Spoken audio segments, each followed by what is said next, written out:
Good afternoon to all of you, and thank you for having me here. My name is Melanie Benedichuk, and I'm a 17-year-old student from the American School of Milan. Today, I'll be presenting the topic, Seeding the Future of AgTech. I used to live in Moscow before moving to Milan 6 years ago. And ever since my arrival to this cosmopolitan city, I have always been fascinated by the different faces I got to see here every day, each of them coming from a different culture and a different background. On one hand, this diversity is a great reminder of the global nature of our world economy. On the other hand, however, the sheer number of these faces is likely to be increasing. By 2050, the world population is predicted to hit 9.8 billion. From there, we have three things to keep in mind: a growing population with increased cultural mixing, limited resources, and the absolute need to feed everyone having just the resources we have. How can we accomplish this ambitious objective? And not only do we need to accomplish it, we need to accomplish it in a way which is sustainable, allowing for long-term growth and development, while still being mindful of the environment and the impacts human activities have on it. AgTech presents a possible solution to this issue, as it entails the transformation of our food production system using digital technology. In order to feed the growing population, food production needs to almost double while becoming increasingly more efficient and precise. As a member of Gen Z, I'm very comfortable using apps and other forms of digital technology to add both connectedness and efficiency to my life. The same approach can be used for agriculture. For example, monitoring apps can be used to monitor the spread of diseases which might lead to reduction in crop yield, as well as to minimize water expenditure used to grow these crops. Additionally, farming can take up much less space while still being just as efficient, if not more, due to innovations in vertical farming. All of these are different aspects of AgTech. Our ability to merge technological process with agriculture gives me hope for our future as a society. Not only would we be able to sustain large human communities, but we would also be able to take care of our planet and the resources it provides for us. Let us unite and work together towards a better future for all of us. Thank you.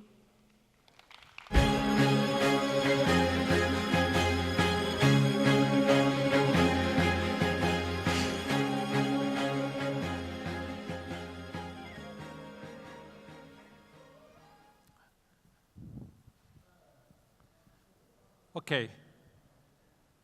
Good morning. Good afternoon. I would like to spend a few words about what space can do for agro-tech, which is space economy in your pocket.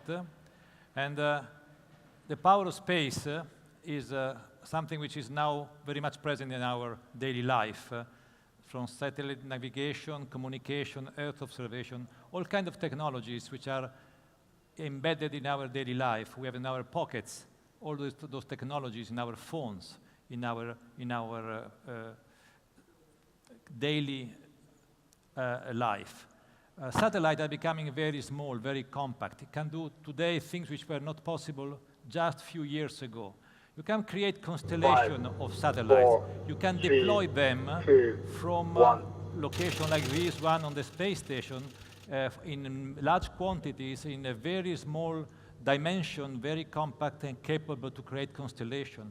And when you have a constellation which can sample the whole Earth every day, continuously, providing data all over the places on the ground, all over the places on the sea, you are collecting for the first time a huge amount of data which are daily, day by day, available to understand what is happening everywhere, which changes happen everywhere with outstanding accuracy. And when you do that, and this is now being done, this constellation does exist since a few years, you can study things which are amazing. Rapid deforestation in the Amazon forest. You can monitor the connection between seeding growing and the water reservoirs changing or being depleted. You can understand how on the desert you can build up agricultural fields depending on the water available. You can even study new rivers which are created in the Amazon forest when it's raining to a certain extent. You have tools which were not available just a few years ago. So by doing that, and by doing that on different frequencies on the electromagnetic spectrum, you can understand the details of the agricultural field with an accuracy which has never been available so far. The market in food and agri-tech is a very large market. It's measured in trillions, which is a very large number because everybody needs that and we need at a growing intensity. And the space data are enabling the agri-tech sector more and more. We have to keep in mind that we are utilizing about 38% of the land is being used for agriculture, and 70% of the water is being used for this application in agriculture, so the numbers are really enormous. The impact on the economy of this new technology coming from space is multiple. I mean, you can look from machinery, which can be controlled by satellite to give the location and the instruction where to move, what to do. The impacts are also very large because the amount of food which can be produced or improve the efficiency by using those techniques it can really match, hopefully, the increase in needs, which is estimated by 70% by 2015. So these capabilities are very much needed for our society. Satellite can do many things, can help they understand the big picture, future condition, season dates, what to grow when, and what to do about insurance premium, as well as the small picture about irrigation, fertilization, machine-to-machine communication, and maximizing the efficiency, reducing cost. Autonomous driving in agriculture is becoming more and more important through drones and satellite working together. Is now being implemented more and more, improving the efficiency and exploiting the field and shortening the time needed to exploit the agricultural field, as well improving the efficiency. There are many additional potential use for space data in the agri-tech sector. Monitoring vegetation, understanding where there is need for more water to reduce the cost and lessen the environmental impact of over-fertilization, reduce significantly the amount of water being used, and also anticipating weather conditions, which are clearly an element which is very important about optimizing the growth of the various crops. The monitoring is very important, monitoring the condition, the health condition of the crop, but also for tracking the agro-food chain. Geolocalization of all steps of the the chain allow for a full tracking of the industrial agro-food chain, which is a growing requirement by the market, understanding where the different components of a given food are coming from to minimize large transportation costs and distances which are affecting very much the environment. Monitoring of the soil and deciding where to seed and where to put the fertilizer is also an extremely important part, as well as health condition of the crop. So coming here today, I wanted to make sure that I can use this today. There are applications which happen, you can decide a given field. I choose a field in Parco Ando Agnasi, a few hundred meters from here, and I ask this application to tell me if it's possible to grow something there and where to plant certain type of plants. So this application, which you in your pocket, can define where this particular field is located, defining the boundaries, and then it can analyze according to a certain algorithm and find where this particular field can be more efficiently exploited. And this is a park field. It's not agricultural one. Nevertheless, by using this algorithm, it can tell you square meter by square meter where your engine, where your machine can provide a better utilization of the field itself. So it is possible today. It can be on your pocket. Precision agriculture today is a reality. It can tell you exactly how to implement a better utilization everywhere in the world at any time in the season.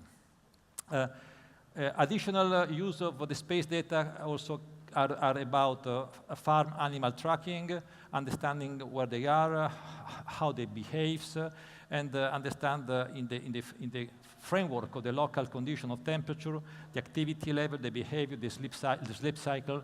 You can also optimize the utilization for the animals, as well in the sea. On the sea, you can really understand in fisheries condition for the fish eating condition, where to put more fish, less fish, how to treat them, and also in the water, the analyzing of the data from satellite can be very efficient and very important. I will thank you for your attention. Thank you.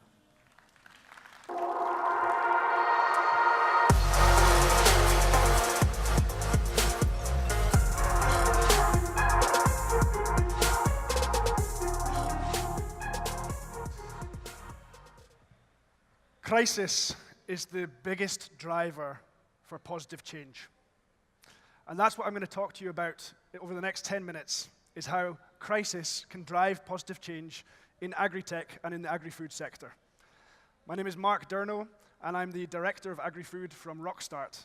And we were asked to talk a little bit about why it was that we've just announced our first ever fund to take agri-tech and food tech startups from acceleration through to Series B, because we see a huge amount of potential going forwards in the future of this industry. But before we look forwards, I'd like to look backwards for a moment to understand where we are and how we got here in terms of innovation for agri-tech. So I'm going to draw on my personal experience growing up in the northeast of Scotland on this farm, Upper Mill Farm. It's 400 hectares of what used to be mixed production, and it's a perfect example of how drivers of cost and efficiency have been the main 2 points for innovation over the last 100 years. At the turn of the century in 1900, on this farm we had 7 horses, about 50 people working, and we were producing over 35 different products. Fast forward through 3 agricultural revolutions. Firstly, the hybrid corn revolution from North America. Secondly, the mechanical revolution in the 40s, where tractors were replacing horses. And thirdly, the fertilizer revolution, where we had to spray nitrates to feed all those hungry hybrids. And we get to the present day, where we have over 2,000 horsepower on the farm. We've got 3 main products, all of them arable, and we have 1.5 people working on the farm full time. That's a huge change in just 100 years. But the biggest driver going forwards that's going to be pushing innovation is not cost and efficiency. It's a different type of disruption that we're experiencing. We're talking about rapid population growth. You're going to hear the number 10 billion people over and over and again. You probably hear it 3 times a week already if you're lucky. Land availability is an issue. Where are we going to get agricultural land, and how are we going to regenerate the soils that are depleted right now? And climate change and carbon footprint. How is it that the agricultural industry is going to be able to account for the amount of energy that we require in order to produce the food demand for the future? To throw some numbers out there to give it context, again, I won't go into long rhetorics on this because I think you'll hear a lot of it this week, but we're talking about 56% more food demand, a requirement of over 3.3 billion hectares of agricultural land, because you need to take account of all of that agricultural land that's becoming cities. That's more than double the size of India, and also a 40% increase in the amount of energy required. So this is crisis. This is a challenge. It's a pain. It's hurting our societies. But with that comes opportunity. And to contextualize that opportunity and where we see the opportunity at Rockstart in particular, I'd like to refer to the World Resources Institute report that just came out this spring. And it gives a framework of how we can actually tackle the climate change gap in agriculture. We look at 3 gaps in particular: the food gap, the land gap, and the greenhouse gas gap that I was just speaking about a moment ago. I could have gone into detail here. We've got 10 minutes, and one of the things we teach our own startups is don't spend time on graphs and images like this. I had to actually look myself in the mirror today and delete all of these things. But if you look into the report, and if you talk to me afterwards, we can go into the detailed parts about those gaps. So how do we close those gaps? I'm going to take you through a few examples of the report and the way that they structure the opportunities that are there to drive that sustainable change. And I'll also give you some examples of startups who are already doing this and are already running. The first one is the World Resource Course 1. It's on reducing the growth in demand for food and other agricultural products. Now, that sounds kind of counterintuitive, considering that we've got a 56% increase in demand in the next 30 years. But actually, there are a number of startups who are already tackling this through a very popular topic, which is food loss and food waste. Looking across the food supply system, we can see Crop Tracker, for example. They don't advertise themselves as being a food loss solution, but actually they're giving insights to farmers that allow them to be more efficient in their production and more accurate with their harvests. Inspira Farms, I worked with these guys last year, fantastic startup who are taking solar-powered refrigeration units at the point of harvest in emerging markets, so you get less post-harvest losses. Then we've got startups who are addressing the just-in-time need. So Fopo, who are producing food-powdered alternatives, Kromkommer, who are producing soups from disused vegetables, or you may know Too Good To Go. They've been in the press a lot recently. Fantastic Danish startup who are connecting up consumers and restaurants for just-in-time sales. On the second gap, the land gap, how do we increase food production without expanding agricultural land?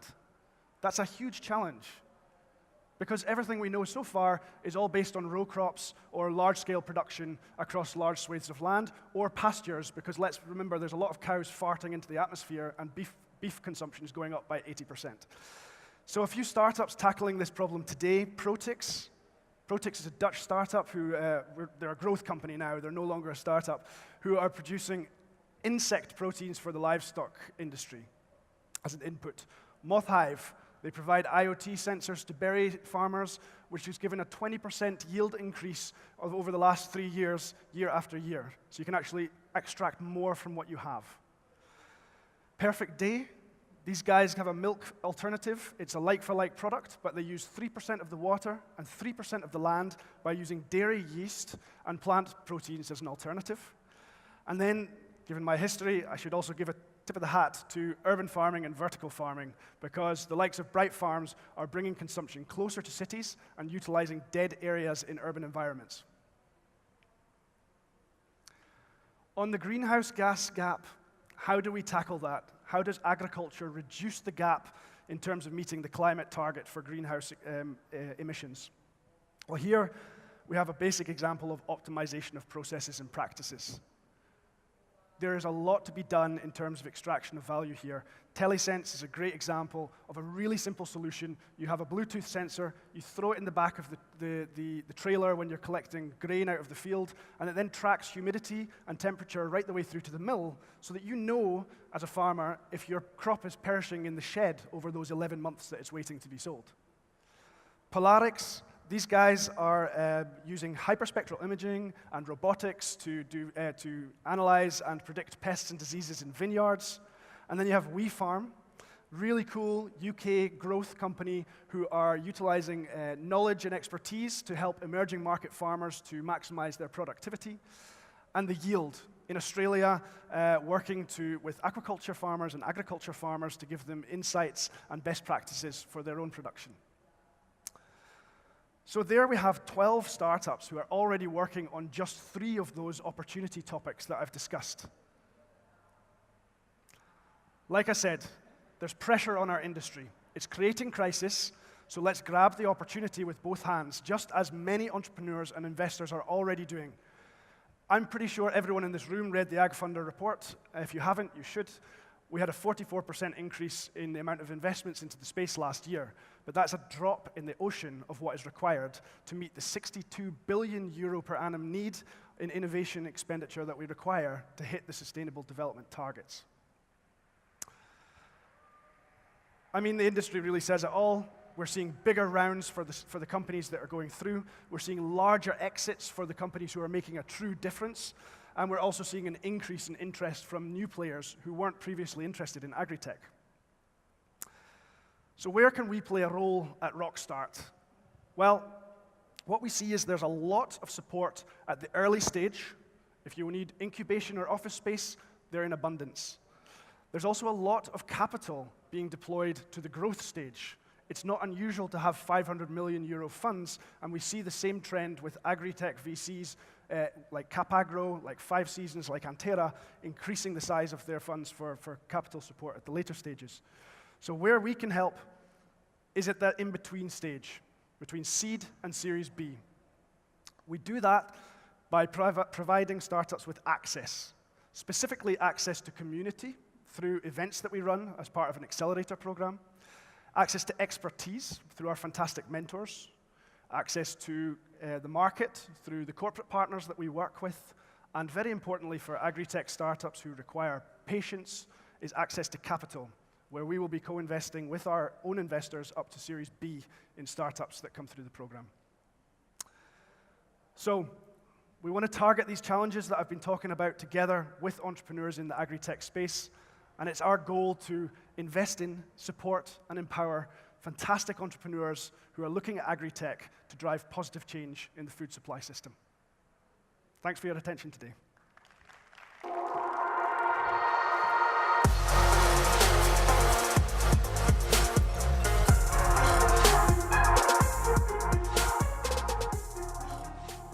Buongiorno a tutti, good afternoon everyone, and thank you for attending this conference. I represent a company called JCDecaux. JCDecaux is a company that is leading the out-of-home advertising in the world, created 55 years ago by my father, where he got the idea of putting an advertising space in a bus shelter and offering the bus shelter at no cost to the municipalities, to citizens, in exchange of the advertising rights, taking care of the functionality, the quality, and therefore of the service for the lifespan of the bus shelter. Nowadays, we operate in 84 countries, and we have developed a full range of products going from city information panel to automatic public toilets, as well as waste collection or free public bike scheme. So what is special about an outdoor advertising company talking about AgTech? If I take, for example, what we have done in the last 15 years in public bike scheme. We started from nothing. System of public bike scheme already existed in the past, previously, but what we brought is a business model, is a capacity to drive investment from private sectors, corporate, big advertisers, to spend advertising, that this spend will be dedicated to a service. We brought, therefore, capacity, we brought intelligence, we brought technology, we brought capacity as well to take care of the service. And we became, in less than 10 years, the largest operator of public bike scheme around the world. And the quality was there because the cost was not the central point. The central point was about the quality of the product because the cost was paid by the advertisers and not by the taxpayer nor by the city. When you look at the end of the day, what we try to achieve and what we could achieve in AgTech is about connecting dots. It's about connecting dots between the public power, the public authority, who has the vision, who administrates the land, between the citizen that wants, deserves a better environment, better infrastructure, and the corporate world that wants to promote their products, create notoriety for their brands, and then therefore invest in the public space, in the urban space.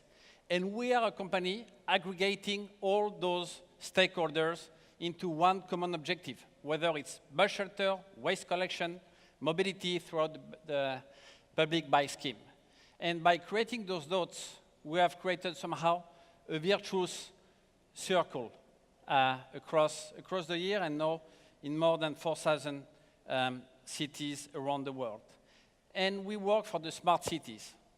But let me ask you, if you allow me, to raise your arms of how many of you live as a farmer today, as a profession, as a job? Thank you. Okay.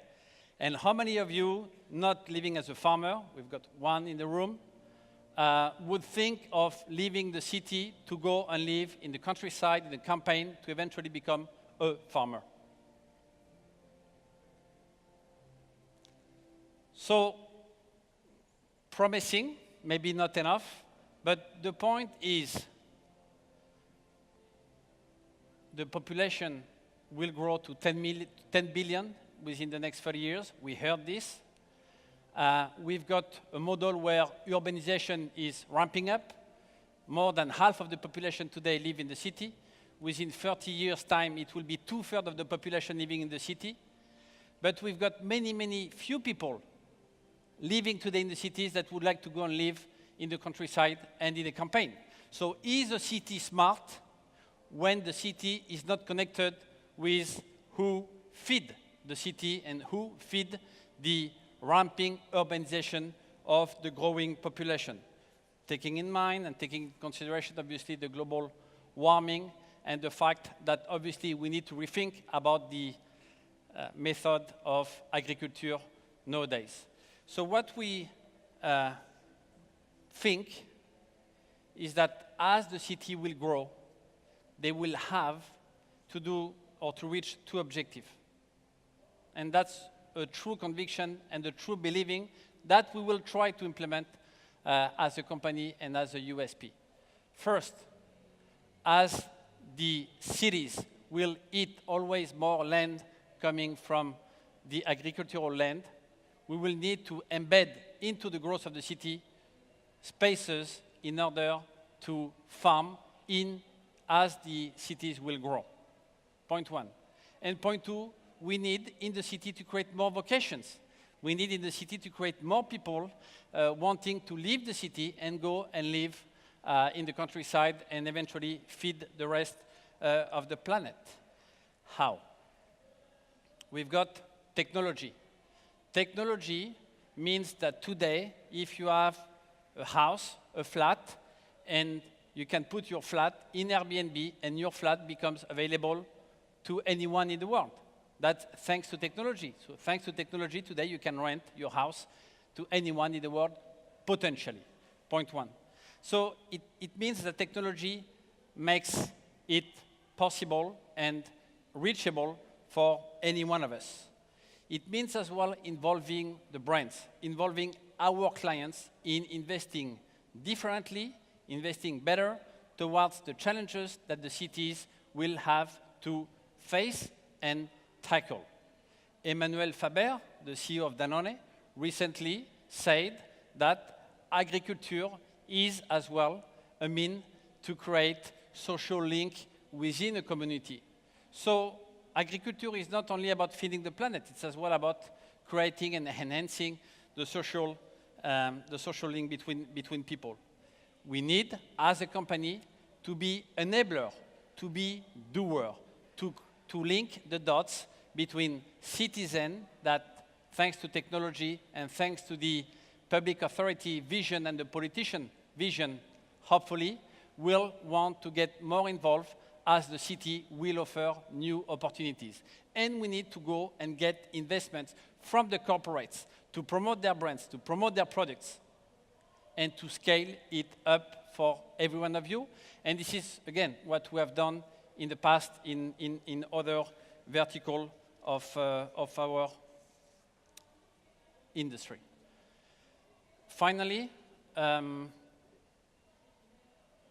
we have to work on the food waste and the food waste collection. Agriculture and the efficiency of agriculture is about wasting less to start with. So to produce more, but as well to waste less. And point two, we are in the communication space. We are in the media space, in the public ground, meaning that we are the media of the cities.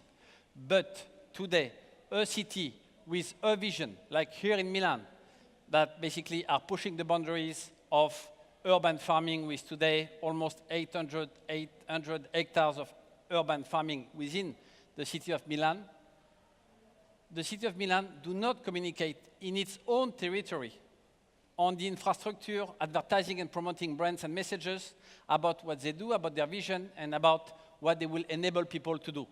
That's something we can offer, and that's something that hopefully we will be able to propose and offer. And point two, is it normal if today a city has a vision about what is good for its citizens and what is not good for its citizens, that they come to us to buy advertising space and they pay the same price. We are on public land. We don't own the land. The land belongs to citizens and to an authority. The authority, we think, should always more incentivize advertisers and brands and help brands that are positive for the environment to better promote and to have some kinds of facilitations compared to others. Finally, I would end up by saying that AgTech is great. AgTech is about trillions, millions, billions of dollars of investment today, growing, but AgTech will have to give a sense to the investment that will go into AgTech. What is the sense that AgTech will have as a final goal? And by integrating and embedding natural space, agricultural space within the city, we think that we will connect or reconnect people with nature. And I will finish just by a thought. Think about a Chinese baby that was born 1 minute ago in the city of Guangzhou. 12 million inhabitants in Guangzhou.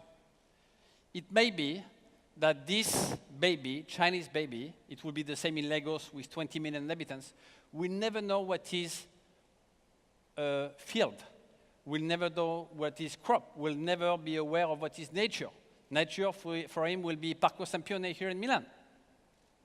This is why we think that farming space are crucial to be embedded in the urban space, and we will do everything that we can for EGP Deco and JC Deco to be part of this design. Thank you very much.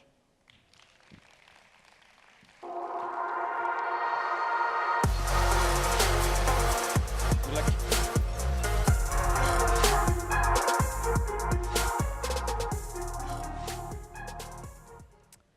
Good afternoon, everyone. My name is Sarah Menker. I'm the founder and CEO of Grow Intelligence. And I'm going to talk about artificial intelligence transforming global agricultural markets. So, January to April of 2019 headlines. There was a revolution in Sudan. Kenya faced the worst drought in 38 years. More than 1 million acres of US cropland was ravaged by floods. Pig Ebola sends shockwaves through China. And there was a government shutdown in the US that caused delayed data and some disruption in the markets. This is January through April of 2019, all related to agriculture. But one thing you'll notice is in all of these headlines, there is an agricultural link, except for the revolution in Sudan, which is the headline we did not read about, which is that the tipping point for the revolution was actually a surge in sorghum prices in Sudan, which was led and due to a devaluation in the currency, in the Sudanese pound. There is a direct relationship between revolutions and food prices. These are types of stories that sometimes are not told because piecing this together for Sudan is actually quite complicated because it means understanding that the Sudanese population actually eats sorghum and imports some wheat. And essentially what happened was that because they had no dollars to import wheat, they ended up hoarding all of the local supply of sorghum that was possible. So there are headlines we read about, there are headlines we don't read about. But in a span of just a few months, you can have all sorts of disasters, either be due to policy, or to climate, or to long-term structural changes that happen in the markets. And we generally never actually know what's about to hit us. So, after calculating the estimates from various orange-producing states, we have concluded the following. The cold winter has apparently not affected the orange harvest. This is pretty much how the market gets its information today, which is governments go out, issue reports quite manually, and then markets react. We're very, very reactionary, as opposed to very proactive in designing the markets that we want to build and that we want to see. And so what oftentimes happens is that this is how we don't find information about agriculture. It's incredibly difficult to find what we need, whether it's about swine in China or sorghum in Sudan or flooding in the US. It could be because of the format that the government reports in, the language they report in, the complexity of the science behind understanding climate data. There's all these barriers, and agriculture as a system is a combination of science and markets. And finding the information and the data we need becomes really difficult, and so therefore we actually operate with very little of it. And so what we believe is that AI that's built on three key things. First, domain expertise, which is know the subject matter, know the science, know the markets, know the domain of agriculture, which allows you to build real depth, which is necessary for training models, and actually embed diversity. And this is really an important part of like the 3D equation that I talk about here, because if agriculture is a global system, we actually need to model it as such, which means that the AI that we build needs to represent the world that we are building it for. And that's oftentimes a very underlooked and overlooked scenario. So why am I talking about this?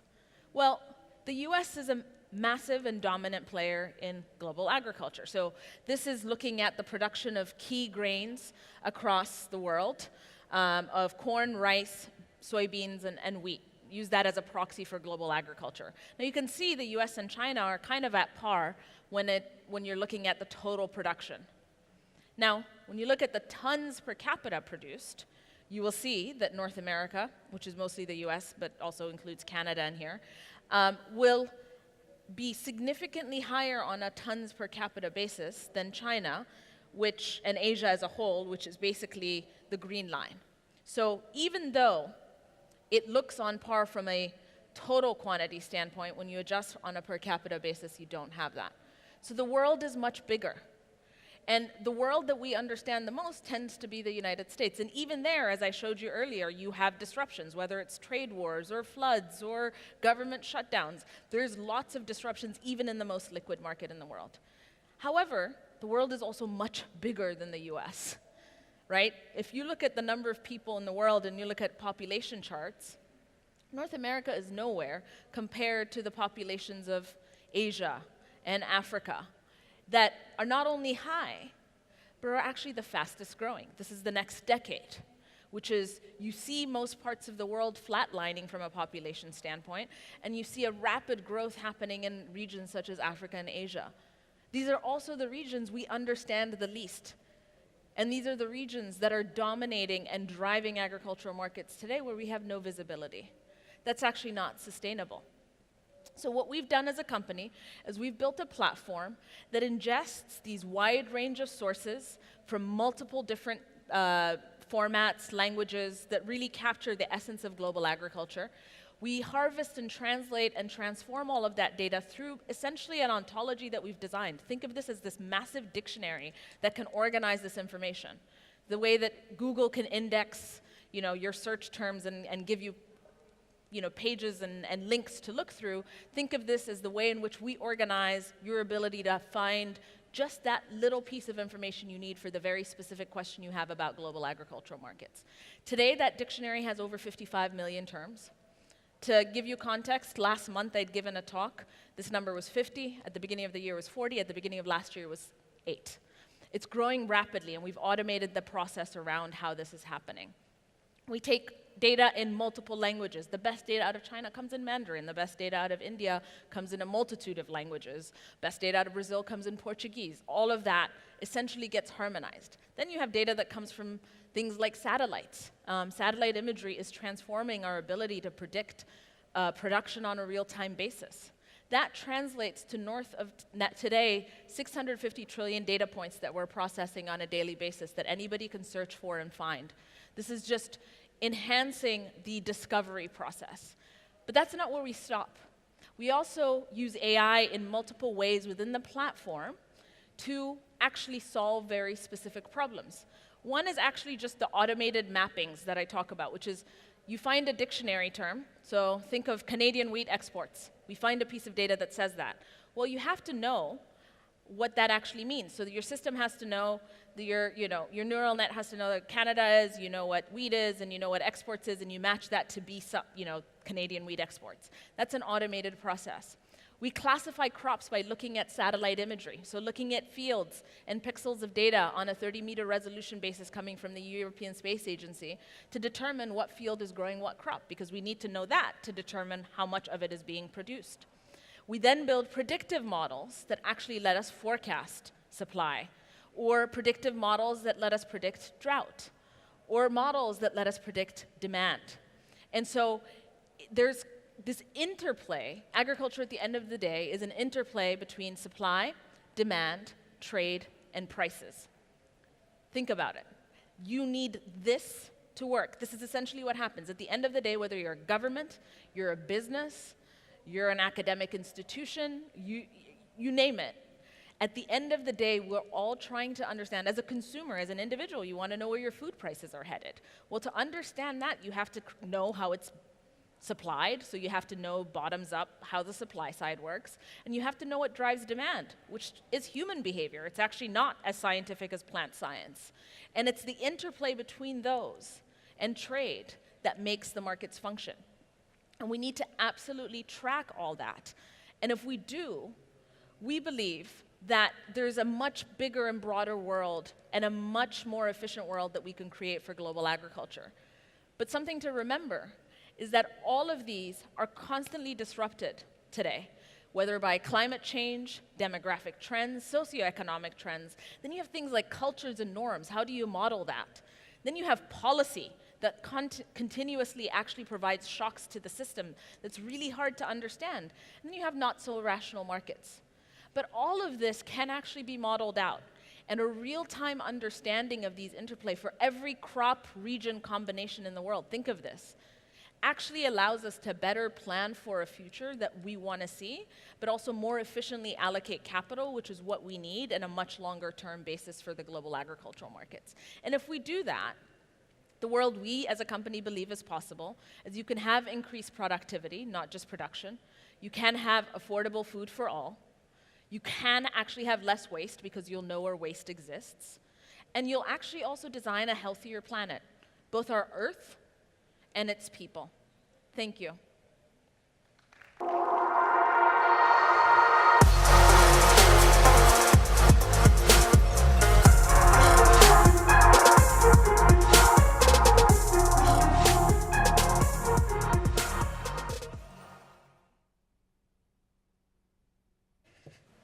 When we talk about revolutions in agriculture, we usually think about things like tractors and biotechnology and robotics and drones.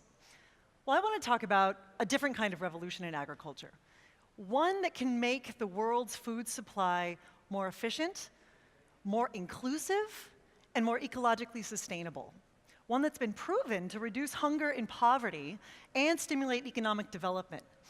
I'm talking about a modernized, upgraded version to what we know already works: community-driven farming. Now, historically, most innovation that happens within the agricultural sector is directed towards large-scale, industrialized farms. But the truth is, it's the small-scale farms that are the very backbone of our food supply. An estimated 70% of the world's food is grown on small-scale rural farms that are on average no larger than 2 acres. The problem with that is, usually, those farms lack the infrastructure that they need to be able to increase their sustainability, increase their productivity, let alone stabilize their production. Usually, agricultural developments within these areas, again, aren't reaching these farmers, so we have a bigger gap that ends up happening. So how do we unleash the productivity of our small-scale farms while making sure that we're really fueling a global food economy that is more sustainable and more regenerative? Well, this is where Farm from a Box comes in. Farm from a Box brings technology together and helps community-driven farming become more sustainable, more productive, and more ecologically viable in one deliverable unit. Built from a modified shipping container, Each unit contains all of the core components that you need to be able to start and maintain a 2-acre farm. Powered entirely by 3 kilowatts of solar energy, each one of these farms has drip irrigation that helps save water, helps extend the growing season, helps stabilize crops throughout drought conditions. It also has internal cold storage systems that help keep those crops fresher longer while reducing post-harvest losses by as much as 80%. Integrated with Wi-Fi capabilities, we can increase informational access and exchange while also turning the entire farm into a hotspot. Now, each one of these hardware components can make a big difference in terms of on-farm productivity. But as we continued to develop the product, we started to look into how it is that we could marry all of those systems together and be able to increase the on-farm efficiencies and the profitability for the farmer. And this is when we started to build out our precision agriculture arm. Now, because each one of these units is Wi-Fi enabled, we are able to develop an IoT system that integrates each one of these components from field down to the technology into one system that allows you to be able to track, monitor, and control remotely. So, accessible by a web-based dashboard, you can actually see exactly what's going on with the productivity of the farm, from energy to water usage to whether or not the water filter needs to be cleaned. So the exciting thing about this is technology, for technology's sake, as we know, is not a standalone solution. But how it's integrated into an overall value on the farm is really where the impact is made. So let's take a look at what it is that this means on the actual farm. Here's a perfect example. Drip irrigation, we know, can make a significant impact in terms of farm savings with water, saving upwards of 60% less water than when compared to traditional irrigation sources. Now, if you were tying that in together with sensing technology, those efficiencies can increase even more. We have integrated humidity sensors into the field that basically help optimize what that water usage is based on when the crop needs it. So when the humidity sensor drops down to a certain level of dryness, it automatically connects into the data controller, which is inside of the unit, triggers that pump to turn on, open the solenoids, and start irrigating the field that has precisely that water need, where it needs to be, and when it needs to be, and no more than that.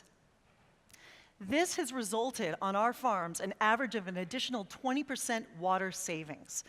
That is significant when we're talking about water conservation, but it's also significant when we're talking about cost savings for the farmer. So if we're to look at clean energy, water savings, data tracking, scrolling out a little bit and looking at Farm from a Box as a complete infrastructure is where we can really start seeing some of the value of how this can get deployed and strengthen local food hubs and interconnect our entire agricultural value chain into something that's much stronger for everyone. Here's a perfect example of this. If you were to take this particular field of farm before our drop-in infrastructure, as soon as we dropped our unit in, it transforms into a 2-acre oasis of agricultural productivity in one complete system. Now, research shows that communities that have stronger local food hubs not only have better access to healthy food, but it also fuels economic development. And that is vital to making sure that our communities are prosperous. This particular farm is an excellent example of this. We started this farm in California, partnered with the International Rescue Committee. And we were working with resettled refugees coming from Bhutan and Nepal to help them get back on their feet again through community farming and business training. Now, I'll tell you, a family coming from Bhutan and Nepal are not immediately going to feel at home in a subdivision area of California.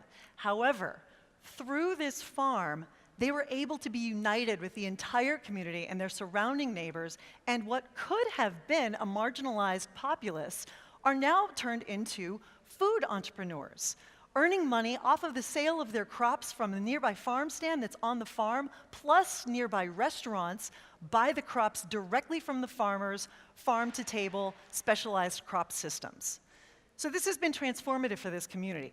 But if we scroll out again, and we start looking at the benefit of this It extends beyond what we can do in the developing context and start looking from the global context. There are 800 million people in the world that are struggling with hunger. That's absolutely not acceptable. And when we start looking at the infrastructure play that we can have to be able to stimulate healthy, sustainable, long-term food production, that's really the direction that we need to go into. This farm is a perfect example again. We established this farm in Tanzania in partnership with the United Nations World Food Program. It's way out in a remote area on the western border of the country by the Congo. Now, what was, or pardon me, I'll back up for a moment and even tell you, Tanzania has phenomenal agricultural productivity potential, but 80% of the populace is reliant upon subsistence farming because they lack the infrastructure, and they're dependent on rain-fed agriculture, which rapidly, as we know, is changing. So this area, what was siloed, fragmented, individualized farms that were dependent on rain, and families that were really suffering from malnutrition, is now a complete community-owned, majority women-owned farmers cooperative that is producing diverse, nutrient-rich crops all year round. This has absolutely transformed this area, and I tell you, there was no infrastructure there whatsoever when we first arrived. What has happened is this has reframed what agriculture looks like to the youth in the area. They no longer see it as what that potential is of their grandfathers and other generations in terms of a dirty profession. They see this as a technologically enabled system that reinvigorates their interest in getting into farming. The women have all been trained on how to operate the system, and not only are they producing a ton of food and feeding their families, but they're entrepreneurs, and they're extending that knowledge and training throughout the rest of the community. This has transformed this particular area, and this is a model that we can replicate not only in Tanzania, but in Jordan, in other areas, and throughout the world to be able to stimulate economic growth and food security. The United Nations Sustainable Development Goals are much, much more than the world's to-do list. They are our shared humanity. When we look at areas that do not have access to technology, how can we bridge that gap? When we look at areas that have economic opportunity while others do not, how can we connect those markets and be able to activate them and stimulate growth to bring everybody up? When we look at areas that don't have access to knowledge and to training, how can we actually loop everyone together, share those learnings, and be able to unleash all of our potential by being able to create a global network of knowledge? Our opportunity now is to be able to think bigger. Think in terms of what are actionable steps that can actually help us be able to achieve these goals. And I believe that one of the most revolutionary things that we can possibly do in terms of utilizing technology is not to look at the technology itself, but instead harness what that technology can do to be able to uplift the broader populace for all of our betterment. Thank you.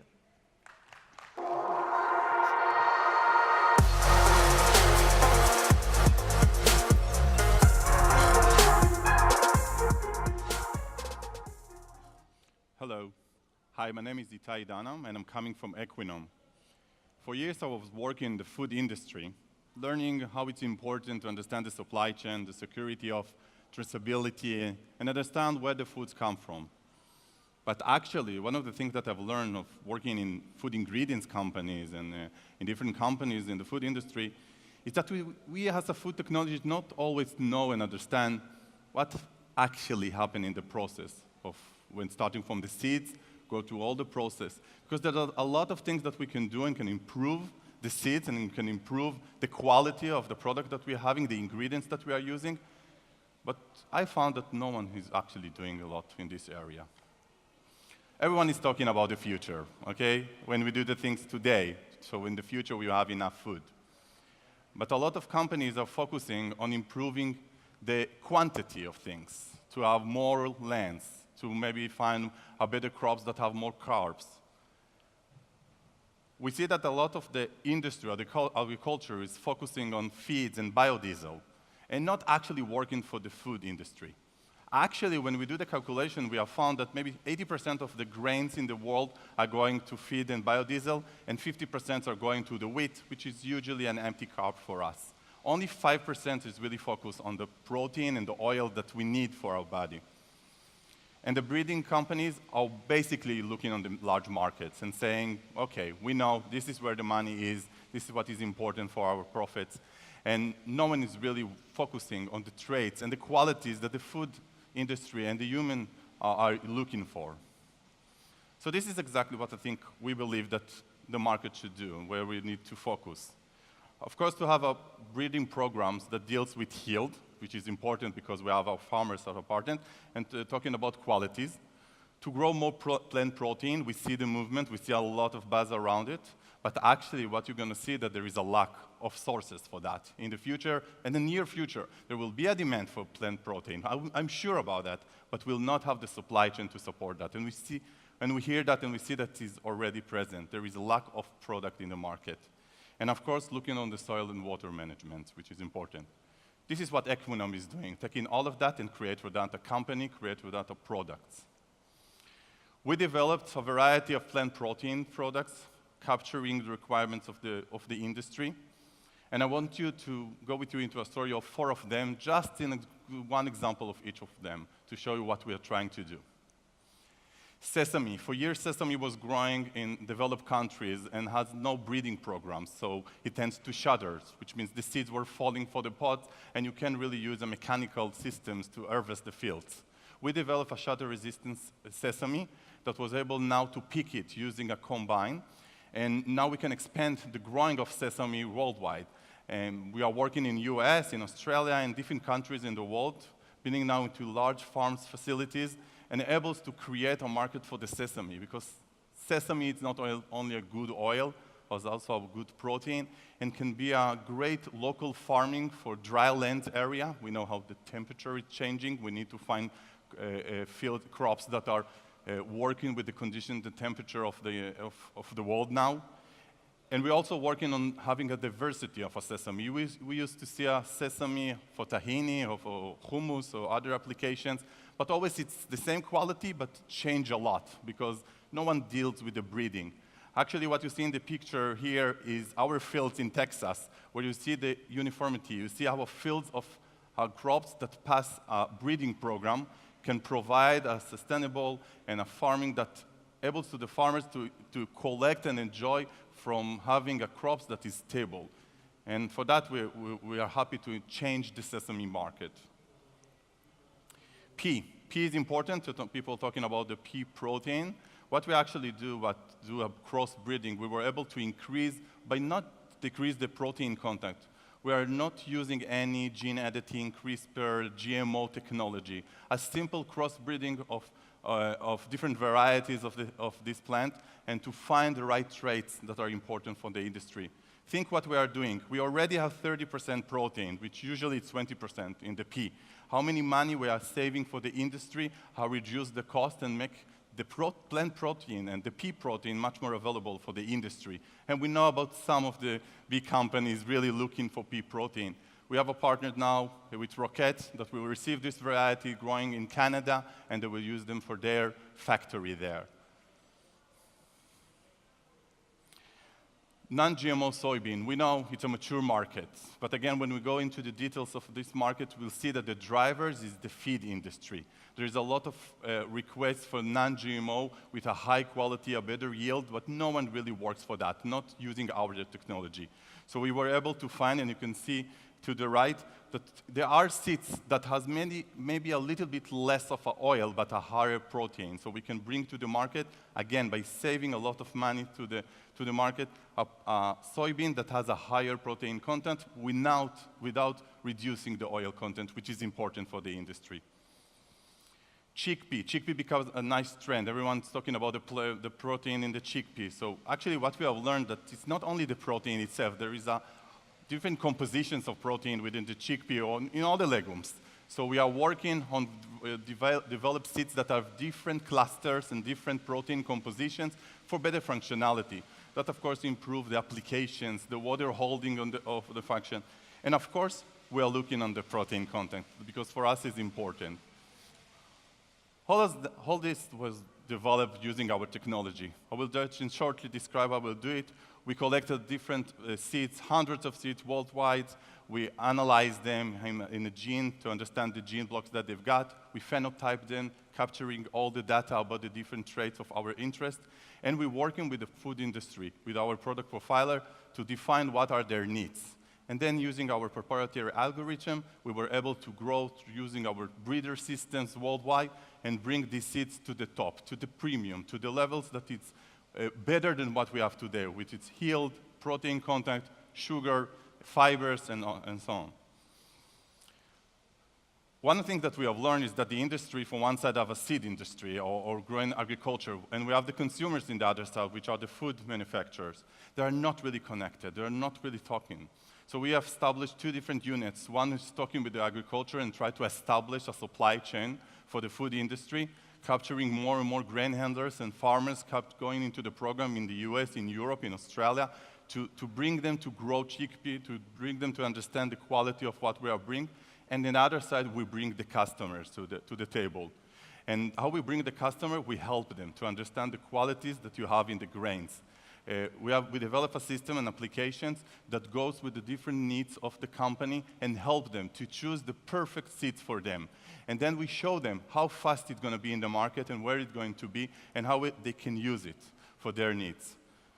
I can tell you this is like for us and in the industry, it's a revolution because actually a seed company talking to food, which is only 5% of the market of the grains.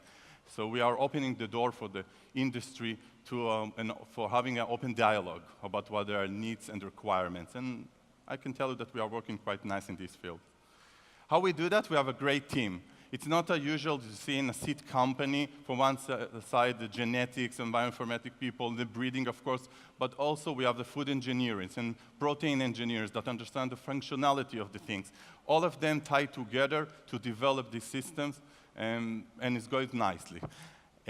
So if I summarize, I will say agriculture is important. We need not only look on the retails and see where the future is the plant protein, we also need to look on the other side of the farming, to give the farmers, to bring the grain handlers the right seeds for their variety, that it will be a perfect system to operate and to work and to have, in the future, the better food that we are looking for. Thank you very much for listening. Come visit us in the booths. Enjoy.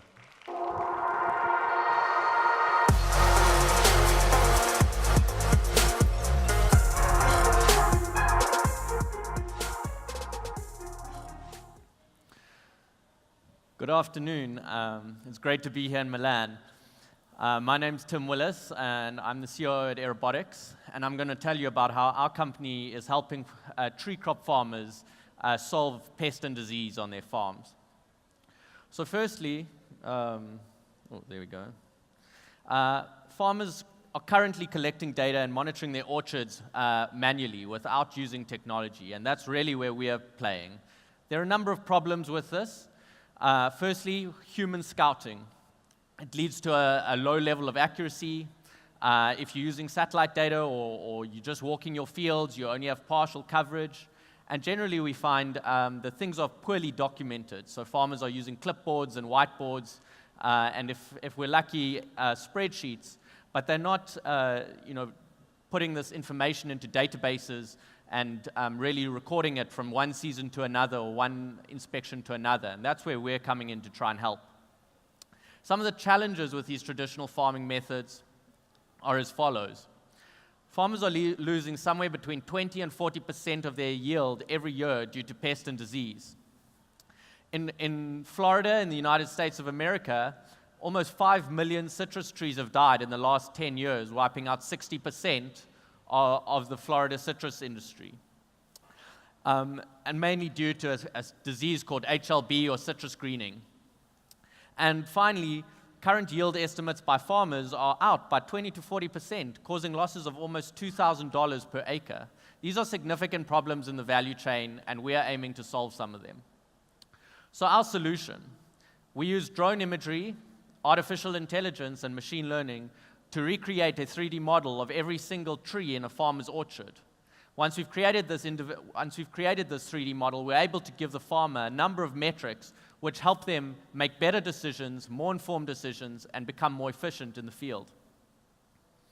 So the first part of our process is to find every single tree or every single vine on the farm. And once we've done that, we find the contour of that tree. And you can see in this diagram that the bigger trees are obviously more challenging, or like larger trees, and the smaller ones are smaller. And this is a very challenging computer vision problem to solve. But we make it extremely simple to the farmer. So we have this very simple interface with 4 key metrics that we give to the farmer. So health, height, area, and volume. And basically, the farmer is now in a position to make informed decisions about where to allocate labor, where to allocate his own time, and what actions to take next. This is how we think about our process. So basically, once we've done our drone scouting or our drone missions, we collect all the data and we identify trees that are under stress. And when there are trees that are under stress, we then encourage the farmers to use our in-field scouting application, which is similar to Google Maps for your farm, to go to individual trees which are problematic and go and find out what those issues are. The farmer can take notes and identify pests and disease, etc., at each location. And once he's done that, he's then able to sync that back to his main interface when he gets back to the farm. We have all sorts of layers of reporting. So from the individual tree level, which is really interesting information for the orchard manager, all the way to the farm level for the farmer, and then to regional or the cooperative level for other people in the value chain. This is a case study of one of our farmers in the Western Cape in South Africa. So, for instance, it's really difficult when you look at the top image of drone imagery to see where the problems are. But once we've identified every single tree, cut out all the noise around those trees, so the sand and the weeds and all the other problems, we're able to overlay health data, which immediately shows that there are 6 trees that are under significant pressure. The farmer went out to these trees and identified one, and the photo that you can see in the one image shows a lighter colored green tree. This tree had a root disease. The farmer was able to solve this problem, and this tree will bear fruit next year. However, if he wasn't able to solve it, he would have had to cut it out, and it would have taken 6 to 7 years to get this tree back into production. So this is how we think about things at Aerobotics, and really what we're trying to do to improve the whole life cycle on tree crop farms. We're trying to get more users because that gives us more data. And the more data we have, the smarter our algorithms become at finding trees and identifying pest and disease on the farms, which leads to a better product. And I suppose the difficulty for us is like investing at all of these points in time as a startup. But we're making some great headway. The data is flying in, and we've just gone through 29 million trees. Last year, this time, we had under 5 million trees in our database. So we've seen significant growth in the last year, and this has really enabled us to get better algorithms and deliver a much better product to our clients, which is making everybody more efficient. We've expanded around the globe. So from our beginnings in South Africa, we now have offices in the United States of America. We have clients in Europe, and we're in late-stage negotiations with a lot of clients across the world, which is a really exciting time for our business because a lot of people are starting to find that this information is really useful, and becoming more efficient on the farm is really important to everybody. We work with a number of influential clients around the globe, large farming groups, pack houses who really need this information to better understand their yield every year, insurance companies who are using this information at the per tree level to better understand how to manage risk on the farms. Farm consultants are finding that this makes their time on the farm more beneficial. We're working with banks and assurance providers because the information that we have is able to help them make better decisions, more informed decisions. We've got real-time information on a per tree level, which enables them to make real-time credit estimates rather than just looking at historical information. We're working with cooperatives, pest and disease agents, and as well as farmer groups around the world. But really, we're only getting started. For us, the future is in sub-millimeter imagery, where we are starting to build one of the first databases for tree crop pest and disease in the world. There are lots of databases for row crops, but none for tree crops. And what we're able to do at the moment is identify certain diseases, for example, thrips in citrus, where we have accuracy of 95% by using artificial intelligence, which is similar to facial recognition. We're looking at leaf-level images captured by the drone. And when we do that, we're able to provide farmers with the exact pest and disease problems that are on their farm. But we're also looking at yield. So for instance, this is a very complex picture where we've got green fruit on green leaves, and we're starting to identify those individual fruit.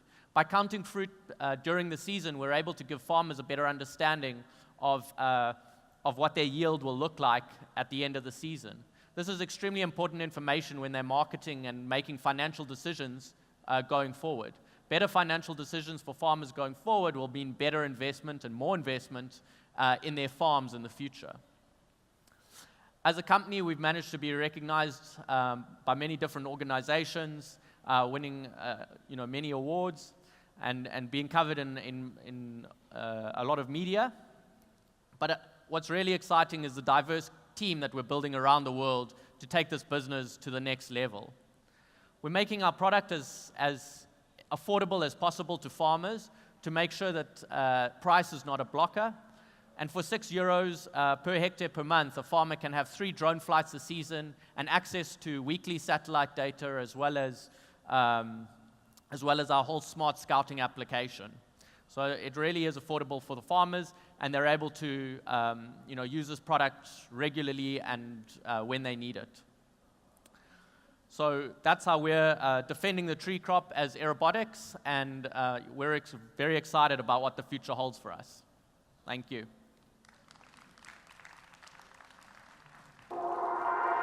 Under 30.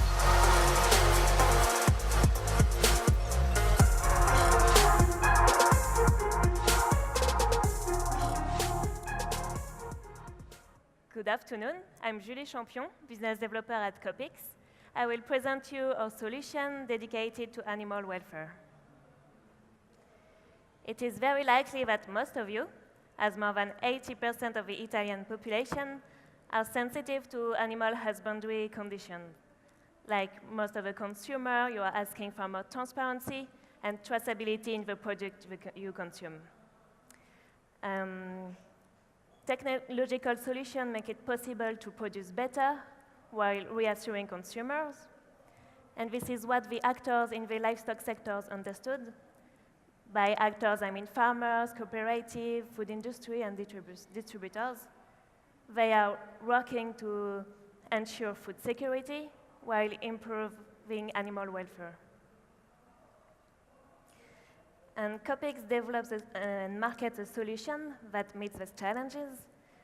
The solution consists of an intelligent connected box called PIC that collects data from the farm.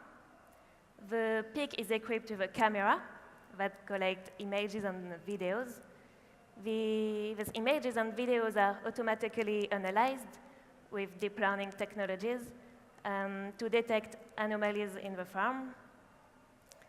This visual data is linked with data from sensors, for example, temperature, humidity, ammonia, carbon dioxide, etc. All this data is transmitted in real time to the Copix platform, in which many services are included. And later on, I will introduce them. But first, a few words about the market. So our main market is pork and poultry production. The demand for this meat increases every year. In pork production, so Europe is the world's second largest producer after China. And the main European producers are Spain, Germany, and France, with almost 200,000 farms. Then the poultry production will become, by 2025, the world's largest meat production. And Europe produces 15 million tons of poultry meat. To increase productivity in the farm, at least 1 pig box per farm is required. So for France only, and for poultry and meat, this represents more than 30,000 pig boxes. Now I will explain you our offer.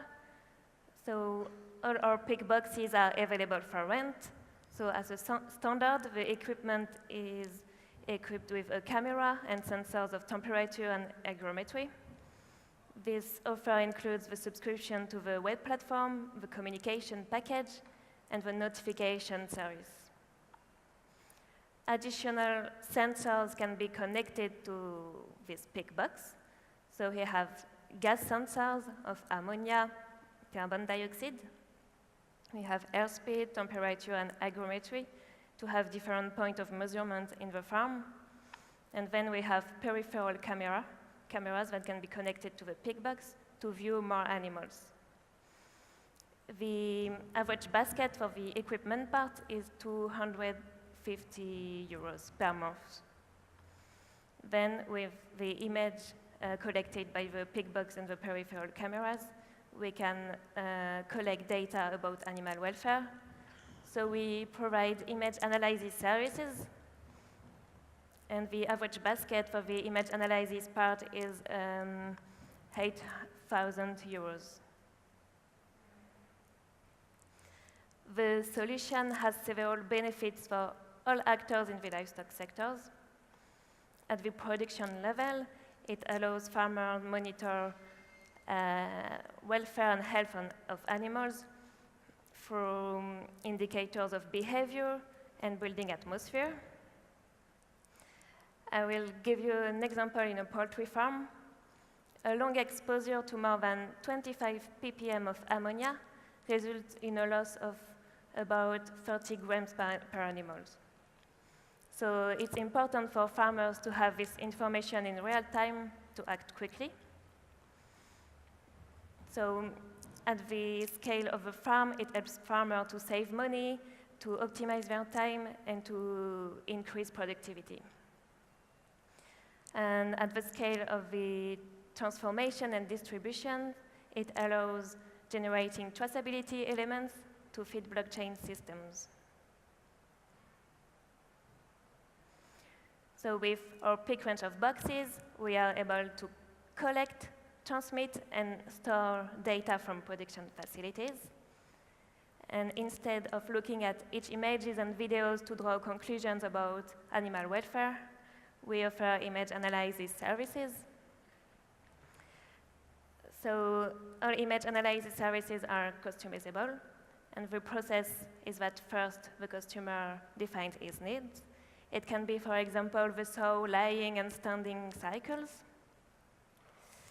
And second, we build the model, and after evaluating the model performance, we make it available on all the cameras of the customers. So, for example, in poultry, we can count them, locate them in the space, and estimate the amount of movement. It's important for farmers to have this information in real time to act quickly. And we can, with image analysis, we can check the comfort of the animals. Because, for example, if they are crowded together, maybe they are sick or cold. And with the possibility of creating zones, we can also check the feeding and watering behavior of the animals. And in this example, we are tracking the movement of each turkey. And above each turkey, it is written whether they are calm or active. In pork production, we have models for farrowing, post-twinning, and finishers. In this example, we have post-twinning piglets. So we are tracking each individual piglet to detect if they are moving, standing, lying. And then we register what is the average activity of the pig. And when a day we have an abnormal activity, we send an alert to the farmer. Like, for example, if the pigs are too agitated or aggressive, it may be due to the level of ammonia in the farm, and we can warn the farmer.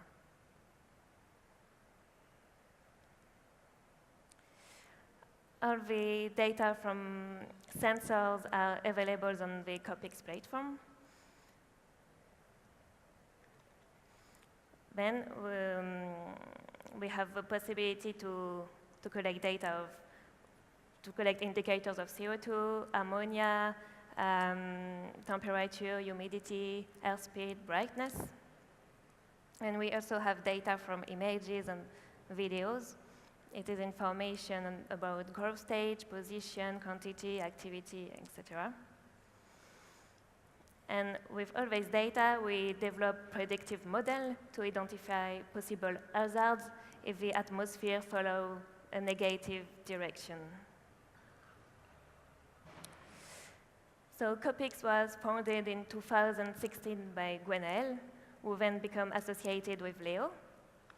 And Michael and I joined the team last year. We now want to create a sales team and industrialize the solution. And now around 50 pig boxes are deployed in farms. So Copix develops a complete solution to monitor animal welfare. It allows farmers to save time, increase productivity, and save money. And it also allows other actors in the agri-food industry to reliably track food from production facilities. And I invite you to discuss with me at our booth in the French Tech Pavilion. Thank you.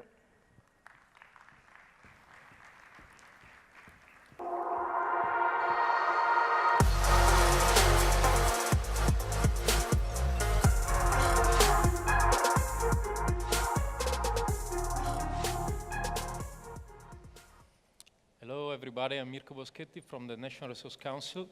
I'm really honored to be here. It's the second time I was invited here to speak. In 2017, I had a speech in another room, and here there were the President Obama having a speech that was really impressive for me. So I'm here to speak about the activity that we are conducting as a researcher from the National Resource Council about the contribution of the geoinformation in precision farming, in particular the one that comes from EO, that means Earth Observation.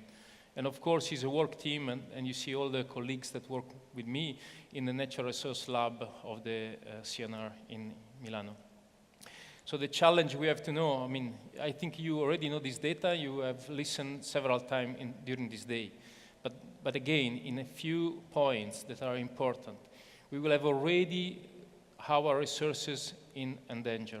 25% of our land is already at risk. These are estimates from FAO. The climate change is already an issue. It's not change, it's changing. So, and we can see also what's happening in this day here in north of Italy, how we have a winter coming in the spring. And the most important thing is that you have figured before from other colleagues about to 2050, but in the 2025, it was predicted that we will have 8 billion of people here, and then we have to produce about 60% more of food. So the only solution is to produce more with less. Technology and innovation, you have heard from several speeches today, is one of the solutions. And it is a solution for the food security, means for the developed country that have a really food insecurity issue. I'm really happy that there is today one session about Africa, so this is an important issue we have to address. But it's also a contribution for Western countries to be more sustainable in terms of environmental sustainability and productivity, profitability of the agricultural sector. So technology can help in both sides, in developed country and in developing country. But of course, us as a public researcher to the biggest research body of Italy, the CNR, we are working on this team with a project that is Technology for Sustainable Agriculture and Food Security. And what I'm doing, I'm working in the sector of what is called Earth Observation, a technological high, an instrumental high in the sky. So we develop solutions to exploit information that come from sensory system of Earth observation to monitor the agro-ecosystem. Remote sensing started when a French photographer had the idea to go on a balloon and taking a picture with his camera there. So from that, in the early 19th century, this became the Earth observation. Then we have the first drone UAV solution unmanned vehicle when someone thinks to wrap a camera on a body of a pigeon. And then, of course, now we are in the drone age. The economists say that. But what it was of extremely important for us, and I'm happy that my speech is going to close this session, is connected with the first speaker, that was Professor Battistone, that was the president of the Italian Space Agency, is the space sector. From the space sector, we can have a bunch of solutions of data that daily can cover and give and help to what we have for a really environmental and agricultural monitoring. In particular, as Italy, we have the possibility, thanks to ASI, Agenzia Spaziale Italiana, to have a platform like Cosmos SkyMed, and also a really innovative one that is the Prisma, is the first hyperspectral satellites mission that was launched the satellite in March, and now we are waiting for the first data in the next months. So we will be the first hyperspectral imaging from the European community. But in this framework, in the framework of operability, not only in the framework of research, what is really extremely important is the Copernicus program. That is a partnership between ESA, the European Space Agency, and the European Commission. So they found a long-term program in which they are, with the space segment, it means sending sensor and satellite in the sky, with operational and free of charge policy for the data. So it means that there is a huge amount of data that can be really available for everybody. And one of the only scope that the European Commission wants is that there will be a social benefit for that. And the social benefit to use those data directly for helping people or to make a new business with those data to helping, for instance, the agricultural sector. So what we can do with this data, we have, of course, a multi-sensors acquisition, so we can see an agricultural lens like that one with the clouds that cannot be seen by an optical sensor, but rather sensor can do. But for agricultural monitoring, what is extremely important is the revisiting time. So it's the multi-temporal monitoring program that can help to have information continuity in the different stage of the crops. And in particular now, coming back to the point of the Copernicus, we have now optical sensor at 5 days resolution. Every 5 days we have an image on the same piece of land with a 10-meter resolution, and with the optical one, every 6 days we have the same kind of information. So what we can do with this data, we can provide thematic or biogeophysical information in space and time about the variability that we have in our land. And our target is the field, so we can identify which is the crops that are there, so do crop detection.